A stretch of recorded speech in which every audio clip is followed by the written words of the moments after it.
la investigación que ha realizado Marcelo Arequipa como su tesis doctoral en la Universidad Autónoma de Madrid. El año pasado, ¿verdad?, la has presentado. El título es La configuración del poder político, estudio acerca del reclutamiento, selección y producción legislativa de las élites políticas en Bolivia, 1985-2009. Marcelo también está ya trabajando como investigador en ciencias políticas en el CIS, en el Centro de Investigaciones. Entonces, para nosotros de verdad es muy grato presentar su tesis doctoral y para que él continúe haciendo sus investigaciones. También agradecemos a María Teresa Segada, quien ha escrito también sobre la composición social del Parlamento, de la Asamblea Plurinacional, por eso nos interesa tanto su mirada comparativa en este panorama, en el libro que se llama Espejo de la Sociedad, que ha sido presentado este año, y ella es profesora en la Universidad de San Simón en Cochabamba, entonces nos visita desde Cochabamba. Quisiera hacer un corte publicitario. Como Centro de Investigaciones Sociales hemos presentado una presentación relámpago en la Feria del Libro y a partir de septiembre ya presentaciones más académicas de algunas de nuestras investigaciones que les invitamos a revisar. Hemos presentado 2 investigaciones que se han realizado entre el año pasado, entre octubre que empezamos el centro y este año, que ya están a la venta.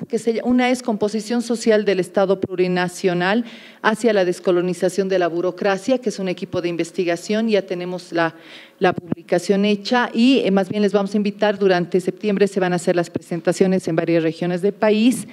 Y el otro libro, Configuración y Horizontes del Estado Plurinacional, de Jorge Viaña, Miguel Foronda y Hernán Pruden, que también ha sido trabajado como parte del centro. Además de esto, tenemos las novedades que han sido presentadas con la llegada de David Harvey, que son Ciudades Rebeldes y Breve Historia del Neoliberalismo, que también pueden ser adquiridas aquí en la vicepresidencia o en las instalaciones del CIS. Y finalmente, las mesas redondas que hicimos para la inauguración del CIS, que se están distribuyendo con los demás libros. Una mesa redonda, Nación y Mestizaje, donde se ha debatido a partir de un texto del vicepresidente el tema espinoso siempre del mestizaje. Otro sobre políticas públicas en la perspectiva de la Agenda Patriótica 2025 y otro sobre el Estado plurinacional. Como ustedes ven, la intención del centro es posicionar la investigación dentro del Estado como una necesidad dentro del Estado y para la intervención pública, que nos está permitiendo, primero, no solamente apoyar eventos internacionales como el de David Harvey, sino sobre todo financiar investigaciones que se realicen por investigadores nacionales. Durante el último trimestre de este año, y esta es una novedad que vamos a circular en la página web y en otros medios, se van a hacer pequeñas convocatorias de investigación, ¿no?, para investigadores individuales. Vamos a empezar con esta modalidad ya entre septiembre y diciembre de este año. Entonces, estamos con la convicción de apoyar la investigación. Somos un centro del Estado cuya misión es posicionar el conocimiento como una herramienta de conocernos, de pensarnos, reflexionarnos y también de transformar la realidad. Entonces, con esto damos la bienvenida al expositor y a la comentarista y bienvenidos.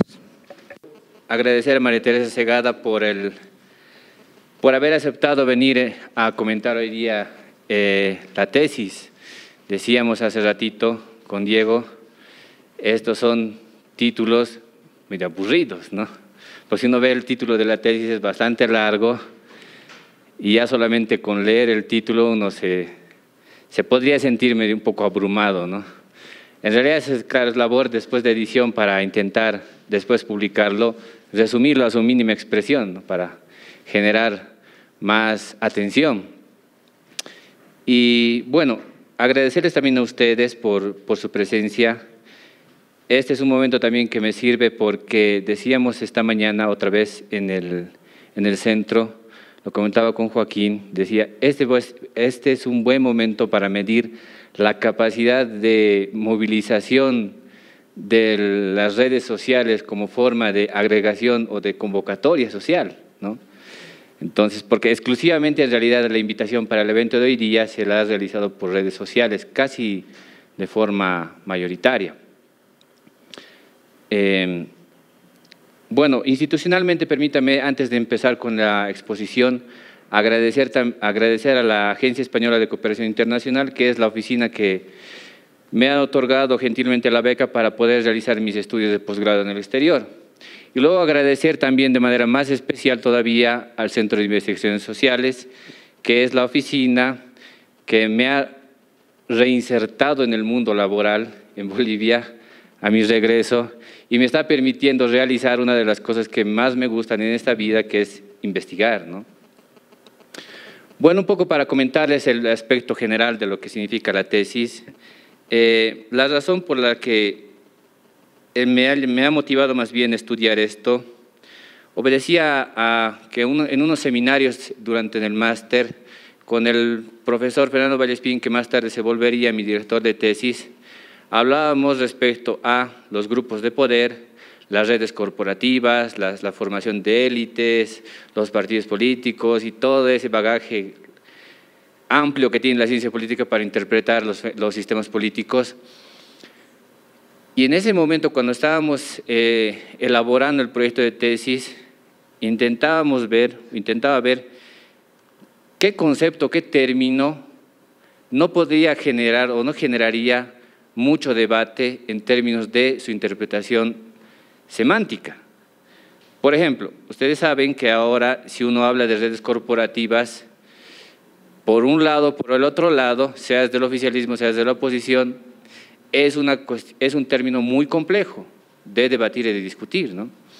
En cambio, si uno habla de élites, implícitamente tiene la noción de que eso está vinculado a algo positivo, es decir, la élite sería algo bueno, es decir, serían algunas personas que son solamente algunos selectos, algunas personas que están ahí especiales para alguna tarea determinada o para alguna actividad determinada, ¿no?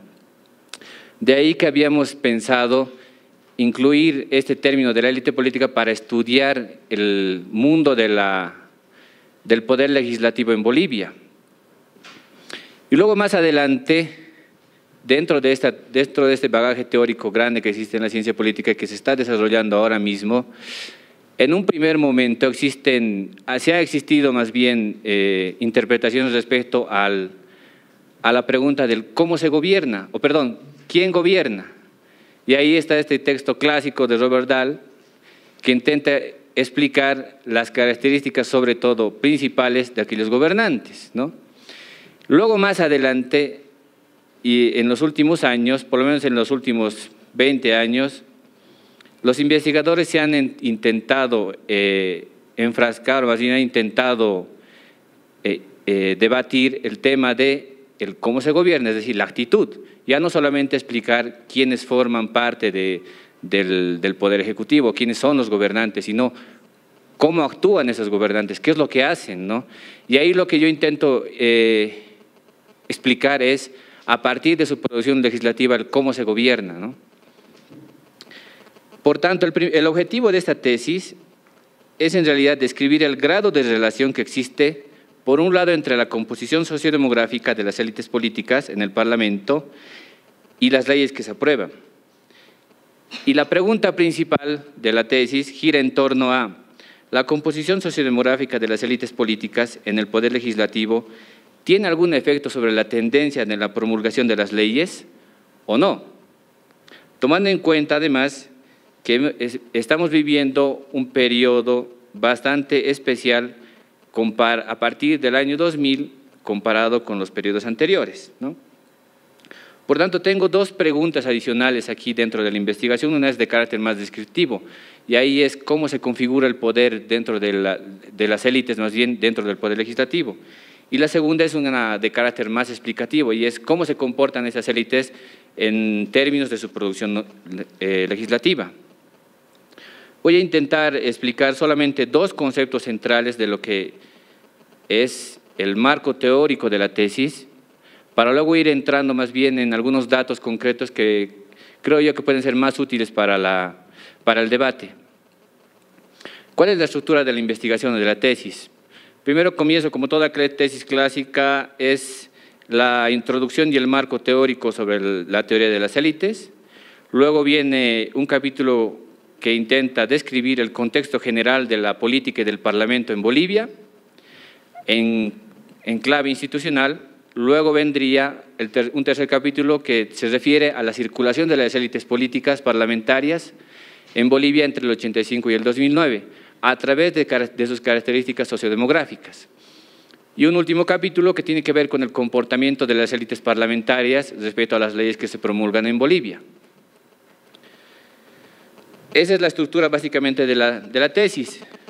Luego les decía, en términos teóricos, ¿qué entendemos como élite política? Y ahí rescato no una visión de un politólogo, sino más bien una visión de un sociólogo, ¿no? Harold Laswell, que dice, ¿qué es la élite? La élite son los pocos que logran sacar el mejor partido posible de un valor cualquiera.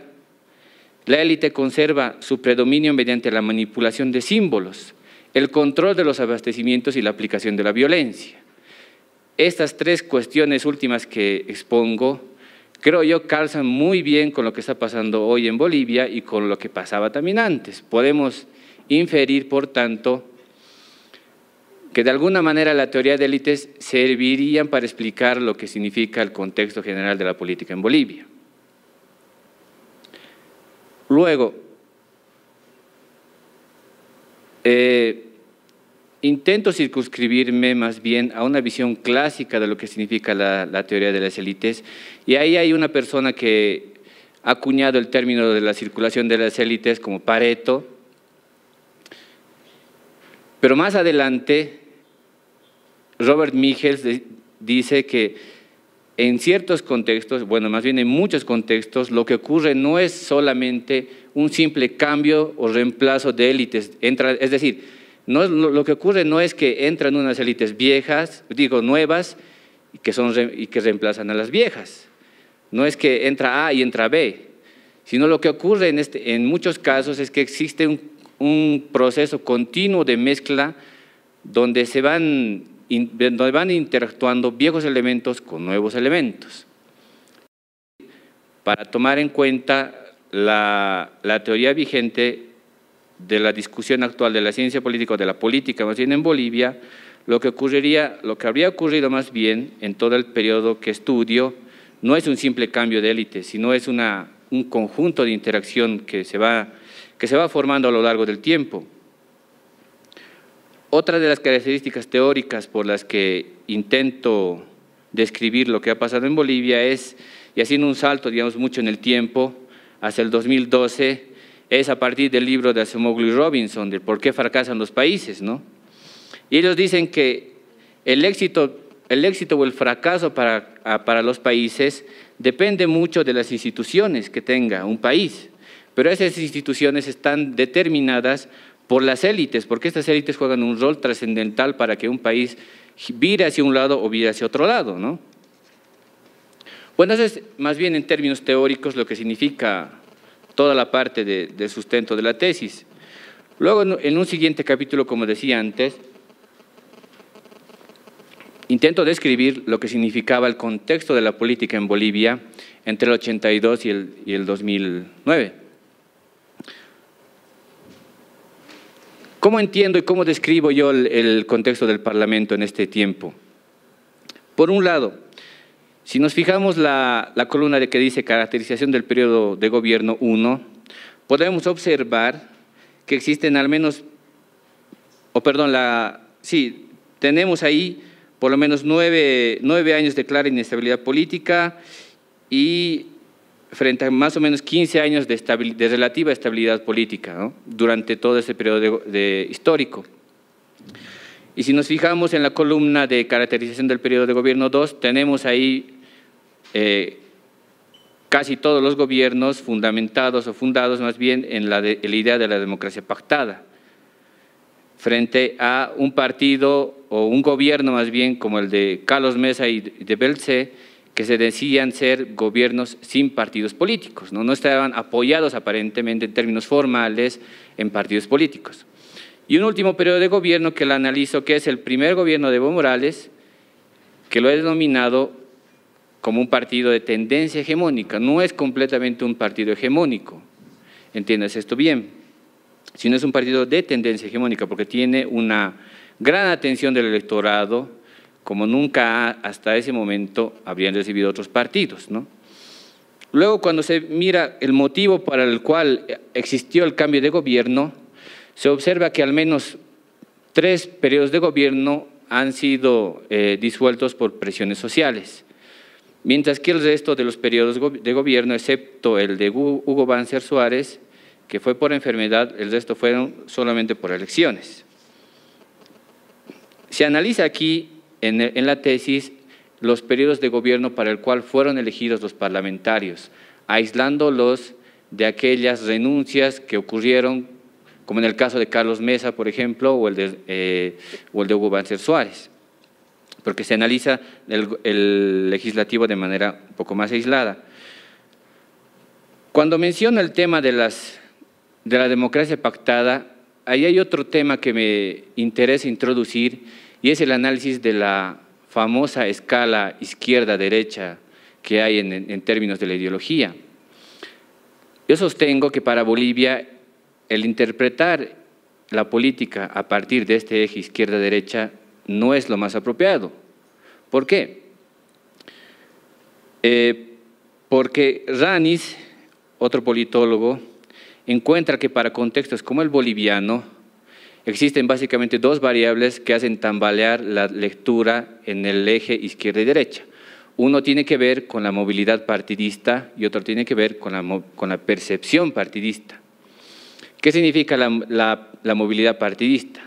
Significa la posibilidad de generar alianza entre un partido que es de una postura y otro que aparentemente es su opuesto completamente. Si miramos un poco en el tiempo, podemos observar con clara nitidez esa famosa declaración de cruzar ríos de sangre, por ejemplo, ¿no? Eso rompe completamente la idea de izquierda y derecha en algún momento, ¿no? O las alianzas que se establecían en algún momento entre agrupaciones o organizaciones políticas menores con otras más grandes, que igual aparentemente en algún momento se decían ser o de izquierda o de derecha, pero que de alguna forma igual terminaban aliándose. Y de manera particular en el primer gobierno de Evo Morales, aunque no esté bien establecido como alianza, aunque no sea más bien considerado como una alianza postelectoral después de las elecciones, se estableció una alianza preelectoral con el MCM, que en términos ideológicos obviamente no estaban muy separados, pero que al mismo tiempo se establecían ciertas alianzas con organizaciones locales que aparentemente no formaban parte de ese espectro ideológico que dominaba para ellos, ¿no? Entonces, bajo esta lógica y bajo esta variable de la movilidad partidista, el eje izquierda y derecha no tendría relación en nuestro país. Otra de las variables por las que decían en algún momento era el tema de la percepción partidista. Y ahí tiene que ver básicamente con el tema de qué hacen los políticos respecto a una determinada postura que tienen como partido político cuando son gobierno. Es decir, si está en el gobierno un partido político de característica neoliberal, entre comillas, cuando está en el gobierno hace solamente este tipo de políticas o no, o viceversa, al otro lado también, ¿no? Entonces, sobre todo el tema de la percepción partidista, yo lo intento desmenuzar en lo que son los datos de la producción legislativa, que más adelante se los voy a exponer.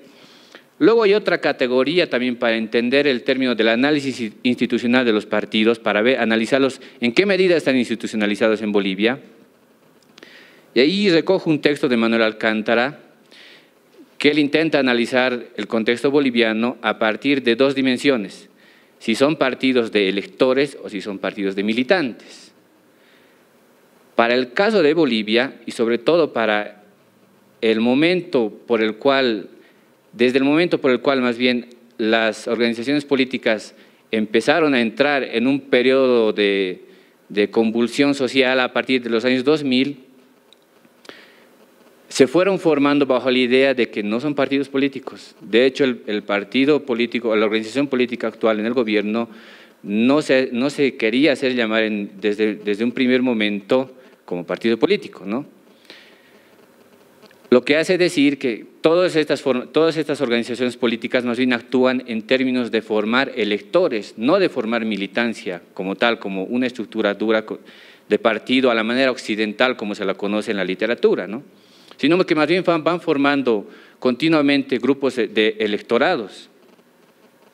Ese es un poco el contexto de lo que significa el tema de las alianzas y de lo que ha significado el contexto político en Bolivia. Un tercer capítulo, como decía antes, que ya viene entrando directamente con el tema de la composición del Parlamento, tiene que ver con el tema de… No, perdón, antes de eso, me gustaría explicarles este gráfico también. Es un poco, recoge el desempeño histórico de las tendencias político-partidistas en Bolivia. Y ahí fundamento la idea de cómo han ido estructurándose los partidos divididos en tres grupos. Por un lado estarían los partidos tradicionales y los reciclados. Por otro lado estaría esta categoría de von Wehm de los partidos omnibus, o lo que aquí en Bolivia se conoce como los taxipartidos, bajo la idea de Raúl Rivadeneira Prada. Y por otro lado estarían los partidos indigenistas. Si uno observa la evolución o la trayectoria de los partidos indigenistas, se da cuenta que desde el 97 y sobre todo a partir del 2002, con la desaparición de estos partidos omnibus, de estos pequeños partidos o de estos partidos neopopulistas, o populistas, perdón, como se los denominaron en algún momento a CONDEPA y UCS, ese electorado aparentemente habría pasado más bien a las filas de uno de los partidos más grandes que ahora están en el gobierno, bueno, del más concretamente, ¿no? Otro grupo más pequeño del electorado se habría pasado al MIP, pero de todas maneras están dentro de este conjunto de partidos indigenistas. Y luego el debacle de estos partidos tradicionales y reciclados es pues más que evidente, porque de tener por lo menos en el 85 más del 70% de aprobación electoral, bajan hasta el 40%, mientras que los partidos de corte más étnico indigenistas van subiendo, ¿no? Teniendo en la elección del 2005 un 56% de aprobación, como podemos apreciar, ¿no? Si seguimos la lógica de esta tendencia decreciente de los partidos tradicionales, podríamos entender que ahora, en la actualidad, estos partidos tendrían 10% menos de aprobación, lo que se sumaría a la otra fuerza política, al más concretamente, lo que más o menos nos podría hacer entender esa lectura de que estarían rondando el 60% de aprobación electoral, de alguna forma, ¿no? Bueno, analizando un poco el tema de la circulación de las élites políticas y sus características sociodemográficas de los parlamentarios, esta línea de investigación está circunscrita también a una especie de noción de intentar escarbar en lo que significa la caja negra de la política, como le llaman a algunos teóricos, o el jardín secreto de la política también, porque hasta ahora, bueno, hasta hace poquito más bien, no existían estudios concretos respecto a cómo se eligen a los diputados, a los congresistas, cuáles son las principales motivaciones o características para elegir a congresistas, ¿no? Pero poco a poco se han ido desmenuzando algunos datos y para el caso concreto de Bolivia, yo rescato sobre todo el tema, primero hablando del tema de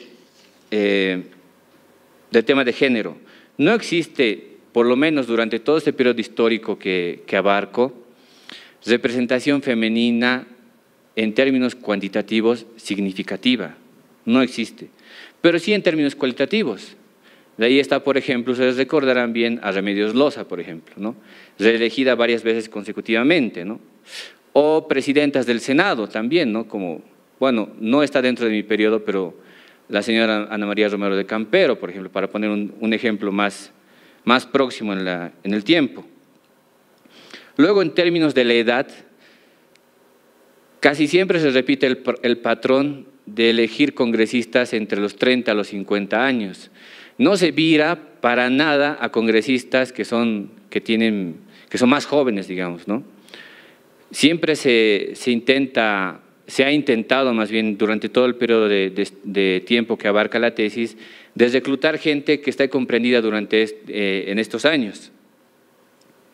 Otra variable que también estudio, y esta es una síntesis en realidad de de los datos que tengo, porque en cada periodo de gobierno hago una lectura primero a partir de las condiciones políticas, la han tenido los partidos políticos, y luego a partir de las alianzas o las coaliciones que se han ido formando. Ahí también se encuentran ejemplos muy interesantes respecto a alguna especie de chantajes que tienen algunos partidos, como la UCS, por ejemplo, en el 93, que todo el tiempo le amenazaba a Goni con que se iba a ir de la coalición si no se le daba más pegas ministeriales, si no se le daba algo más. Y hay otro ejemplo también que es muy interesante. En el último periodo de gobierno de Gonzalo Sánchez de Lozada, cuando Carlos Mesa habló de la alianza que hicieron con el MIR, Jaime Paz salió enfadado, y está eso en la prensa. Salió enfadado porque dijo que Carlos Mesa no había resaltado el profundo desprendimiento que tuvo él como líder para formar parte de una coalición con el MNR. Entonces él salió muy molesto en ese momento, dijo, no es posible que no se me haya redimido aquí públicamente, ¿no? Entonces, este tipo de lógicas de establecer alianzas que no necesariamente son bajo la lógica de programática, sino bajo otro tipo de intereses, están también descritas en la tesis en cada periodo de gobierno. Este es un gráfico que intenta sintetizar, decía, las principales profesiones de los parlamentarios en Bolivia. Y ahí uno puede observar una diferencia interesante. Entre el 85 y el 2002, el grueso de los parlamentarios eran abogados. Hay una diferencia en el 2002 y el 2005, porque forman parte, ya no son los abogados, sino más bien es un grupo más grande de otro tipo de profesiones que forman parte del reclutamiento de los parlamentarios. Luego, con alguna diferencia entre el 2005 y el 2009, retornan otra vez los abogados, pero también, y no se observa bien porque está un poco más oscuro, los comunicadores sociales forman parte de un grupo interesante de reclutamiento y selección entre el 2005 y el 2009. Los médicos también entre el 2002 y el 2005. Es decir, lo que yo sostengo es que a partir del 2002 se viraría más bien en el tema de la composición respecto a la captación de las principales profesiones de los parlamentarios. Entre el 85 y el 2002, por lo menos, existe una cierta secuencia más o menos uniforme al respecto. Pero este dato lo intento contrastar también más adelante con a qué se dedican estos parlamentarios, además de tener esa profesión o de abogado o de ingeniero, ¿no? Por lo menos hasta el 2005, casi todos eran parte de la estructura dura del partido político. El eje vira un poco en términos ya de lo que es el sector privado. Entre el 2005 y el 2009 existen empresarios que forman parte también del grueso de los parlamentarios seleccionados y reclutados. Esto hace un poco trastabillar, digamos, un poco la crítica a este momento, porque se decía que solamente se habían reclutado gente de organizaciones sociales, que no se estaba incluyendo a todo el país en su conjunto, que se había desplazado a los grupos de poder del pasado, etcétera, etcétera, ¿no?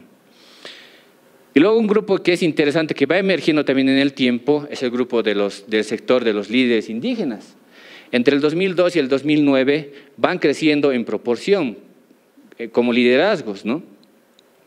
Otro dato que me llama mucho la atención es aquellos parlamentarios que han sido elegidos o reclutados más bien a partir de las organizaciones territoriales. ¿Qué significa esto? Por ejemplo, líderes de comités cívicos, de organizaciones de juntas de vecinos, etcétera, etcétera. Y esto no es tampoco un dato menor y no es una cosa que es adrede.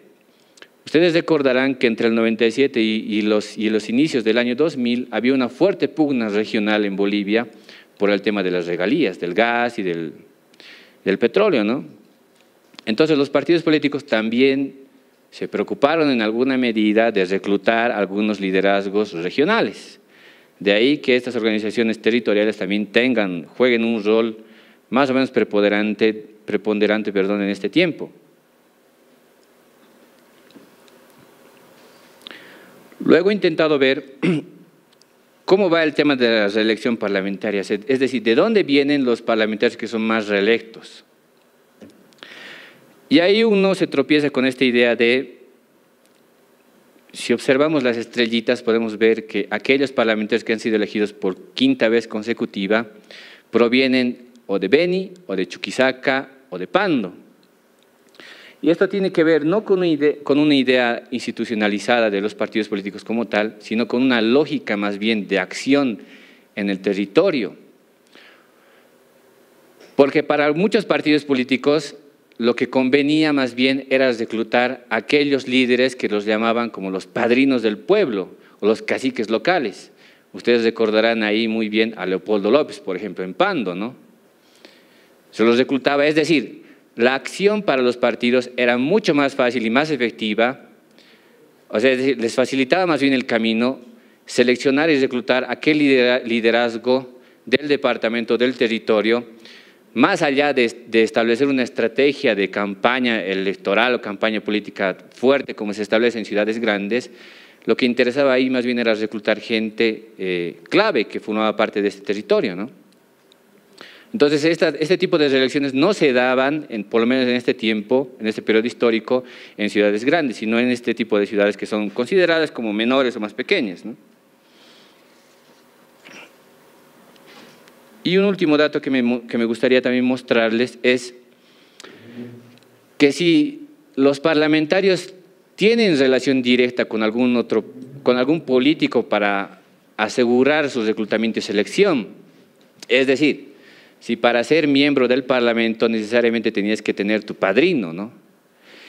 Y ahí los partidos más grandes, otra vez, y aparentemente los partidos que deberían estar más institucionalizados, como es el MNR y ADN, por lo menos en ese tiempo, en el tiempo de estudio, son los que tienen en mayor medida más casos de aquellos parlamentarios que han sido reclutados por padrinazgos, es decir, estas redes de poder, estas redes corporativas que en algún momento también se han podido llamar, funcionaban y funcionan muy bien. El MAS está en esta medida con 9 casos, porque el tiempo de estudio también es bastante corto, pero igual merece la pena tenerlo en mente, porque es una práctica que traspasa en realidad a muchos partidos políticos, a todos en realidad traspasa, unos más que otros obviamente ahí se dejan determinar por este tipo de prácticas. Eso también es lo que podríamos llamar en nuestro contexto como roscas, ¿no? Entonces, bajo este contexto y la explicación de este concepto, lo que yo encuentro es que hubo en Bolivia más bien 3 procesos grandes de circulación de élites. Primero, entre el 82 y el 97, un periodo de statu quo de élites legislativas.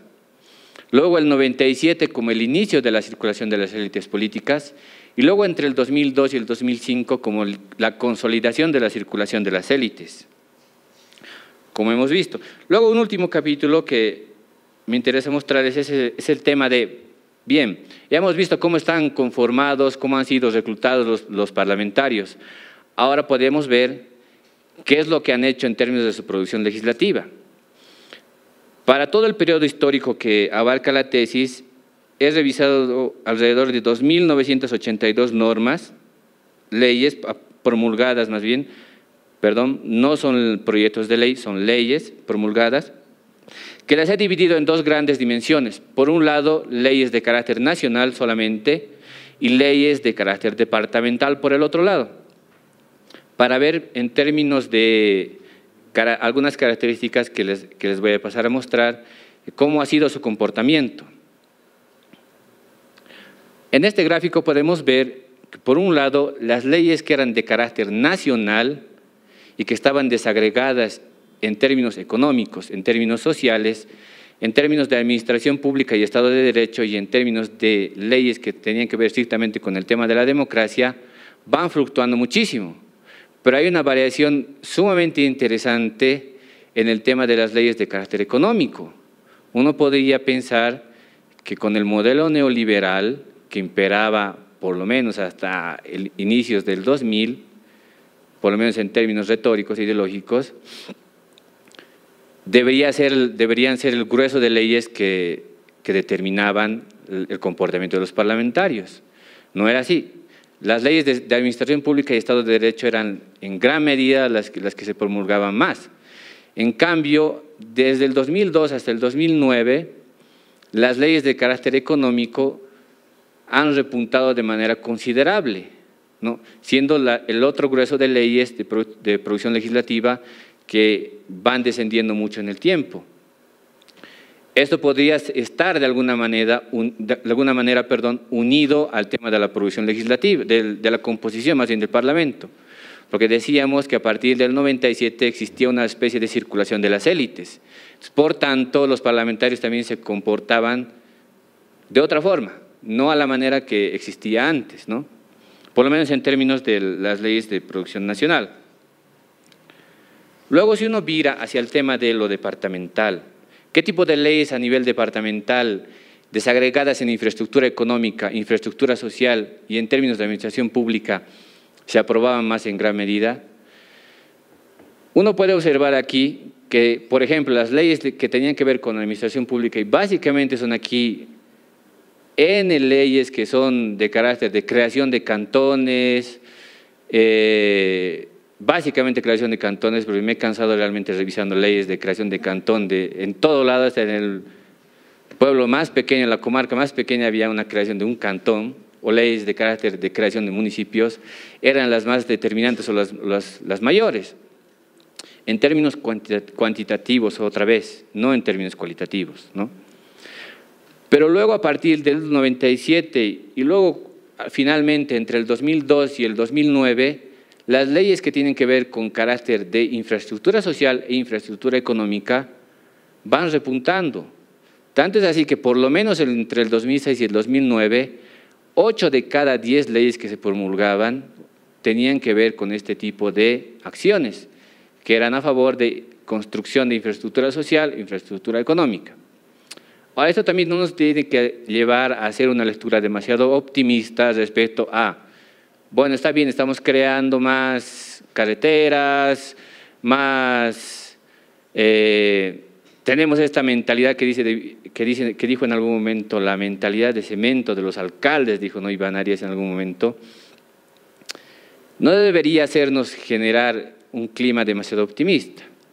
Lo bueno, y creo que hay que ser autocrítico también en este tema, es que semanas atrás yo le escuché decir al presidente que se terminó el momento de regar cemento y dijo ahora viene el momento de cosechar cosas productivas, algo así.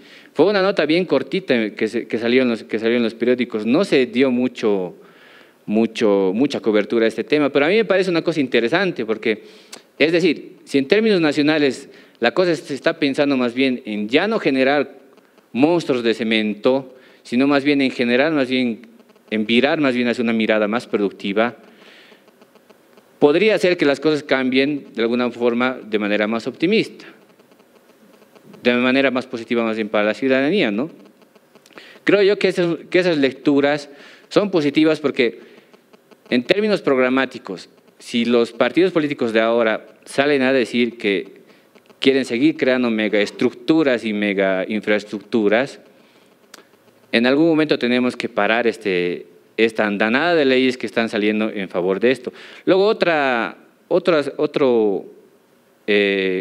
grupo más o menos significativo que tiene que ver y está dentro del tema de lo social y de lo cultural más bien, es que a partir del 2002 hasta ahora por lo menos, y esa es una crítica más bien en realidad al Parlamento, es que se van aprobando un montón de leyes para declarar prioridad cultural o declaración cultural específica de todo y de nada, ¿no? Declaración simbólica de muchas cosas que finalmente no terminan teniendo el valor o la proyección que quizás uno como ciudadano quisiera que tuviera. Bueno, estas leyes he intentado después desagregarlas por cada departamento para comprobar más bien aquella hipótesis que dice es que a estos departamentos se les favorece más, siempre se les ha dado más leyes, a estos otros no se les ha atendido nunca, ¿no?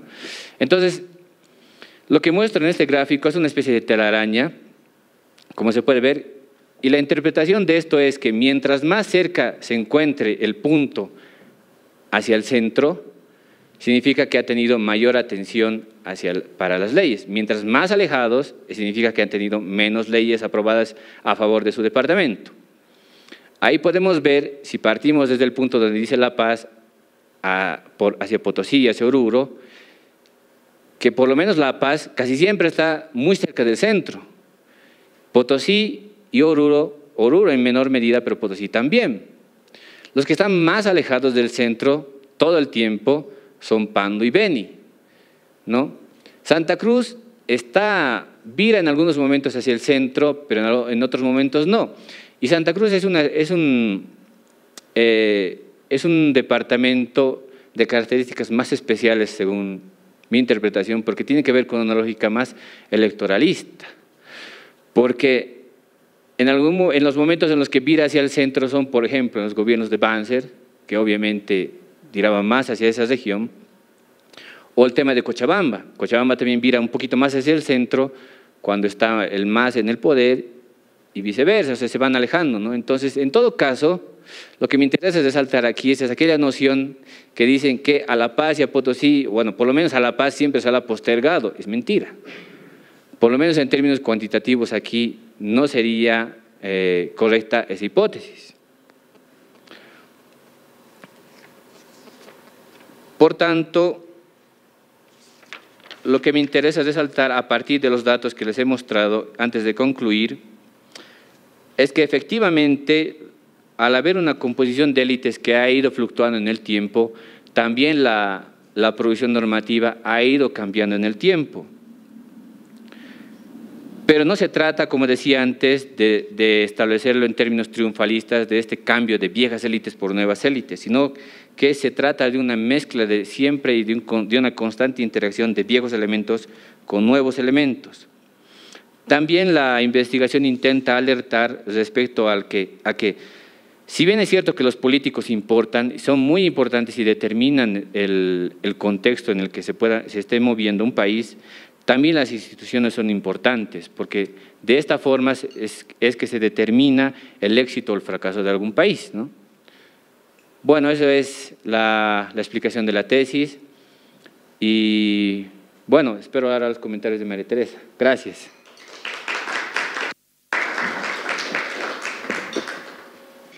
Bueno, primero quiero agradecer al CIS por invitarme a compartir este evento. Bueno, primera vez que estoy en este espacio, me parece muy interesante poder potenciarlo también.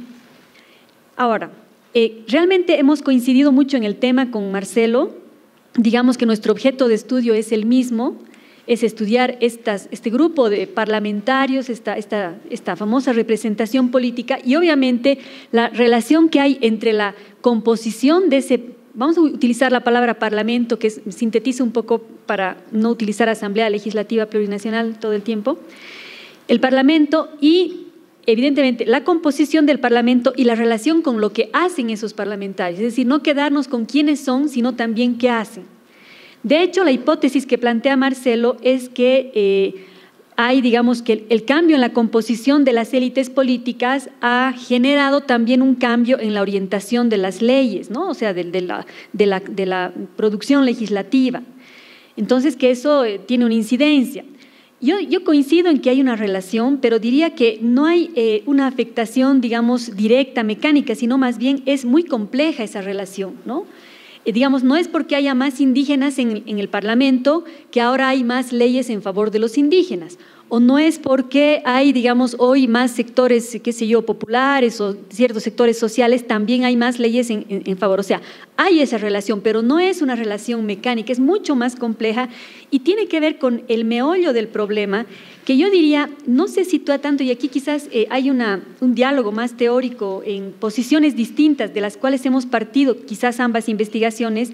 De alguna manera Marcelo ha entrado, como él ha explicado, a analizar el tema a partir de todo este conjunto de la teoría de las élites, ¿no? Que ponen mucha atención en el reclutamiento de élites y en digamos, la permanencia de esas élites en el poder o la circulación de las élites, ¿no? Que es una mirada, digamos. Yo diría que para el caso boliviano hay necesidad de trascender un poco esta visión, digamos, porque se limita demasiado una cierta perspectiva y claro, estos autores están dentro de una visión más bien institucionalista, digamos, de la relación. Entonces, yo diría que quizás desplazando un poquitito el eje conceptual de Marcelo, nosotros lo que hemos hecho es trabajar también este mismo tema, pero haciendo muchísimo hincapié en la relación, o sea, en la interfase entre los representantes y los representados, o los representantes en el Parlamento con los otros niveles del Estado, o sea, las relaciones más que los actores en sí mismos. Y creo que puede ser o puede aportar también una información o una discusión interesante esta mirada.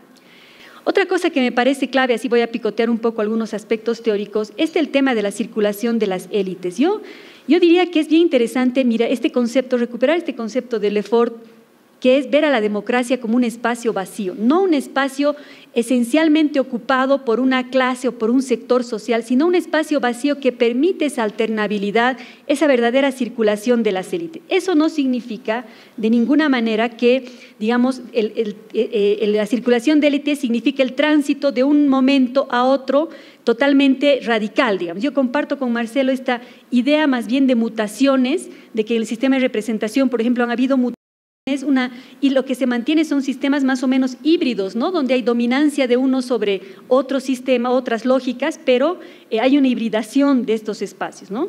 Y por último, ya para cerrar, hay nuevos registros en la forma política en el mundo y también en Bolivia. Por ejemplo, una cosa curiosa en la investigación que veíamos es que algunos parlamentarios, sobre todo aquellos que son representantes de los ciudadanos y no de organizaciones sociales, tenían conflictos muy grandes. Uno de los parlamentarios nos decía, yo tengo varias desventajas. Primero, ser de la ciudad. Segundo, no representar a una organización social. Tercero, no tener mecanismos de legitimación que yo pueda dar cuenta en un escenario más grande de decir, a mí me apoyan mis bases, no tengo. Entonces me siento muy vulnerable. No solamente la política pasa ya por el discurso, por el escenario parlamentario o por ir a discutir con las bases, sino también ya tiene otros dispositivos que creo que hay que tomarlos en cuenta, ¿no? Y que pasan por esta famosa política viral o qué sé yo, pues todo este otro mundo que nos ha traído la tecnología y la globalización. Bueno, eso, son más provocaciones entre medio de comentarios, coincidencias y no coincidencias con el tema que ha planteado aquí Marcelo y sobre todo creo que una provocación para poder seguir debatiendo esto no solo hoy, sino en adelante. Muchas gracias.